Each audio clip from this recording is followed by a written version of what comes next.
هر گناهی کآدمی عمدن به عالم می کند، احتیاج است آن که اسبابش فراهم می کند. ورنه کی عمدن گناه اولاد آدم می کند، یا که از بحر خطا خود را مسمم می کند. احتیاج است آن که قدر آدمی کم می کند، در بر نامرد پشت مرد را خم می کند.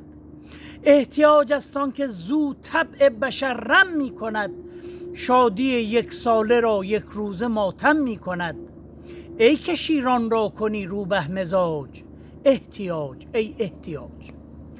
از اداره رانده مرد بخت برگردیده ای، سقف خانه از فشار برف و گل خوابیده ای.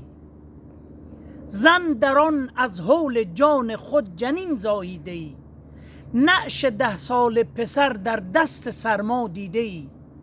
از پدر دور و ز نان ناخورده ام بشنیده ای، رفت بالا خانه یک مملکت دزدیده ای.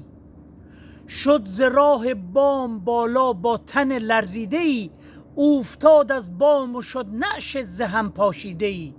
کیست جز تو قاتل این لاعلاج، احتیاج ای احتیاج. بی بضاعت دختری علامه عهد جدید، داشت بر وصل جوان سروبالایی امید. لیک چون بیچاره زر در کیسه‌اش بد ناپدید، عاقبت هیزم فروش پیر سر تا پا پلید. که از زغال کنده دایم دم زدی و از چوب بید، از میان دکه کیسه کیسه زر بیرون کشید. مادرش را دید و دختر را به زور زر خرید. احتیاج آمیخت با موی سیه ریش سفید، از تو شد این نامناسب ازدواج، احتیاج ای احتیاج.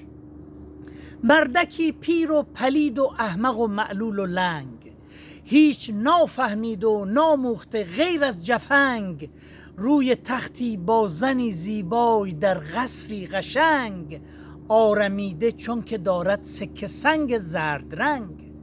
من جوان شاعر معروف از چین تا فرنگ، دائما باید میان کوچه های پست و تنگ. صبح بردارم قدم تا شام بردارم شلنگ، چون ندارم سنگ سکه نیست باد این سکه سنگ. مرده باد آن کس که داد آن را رواج، احتیاج ای احتیاج.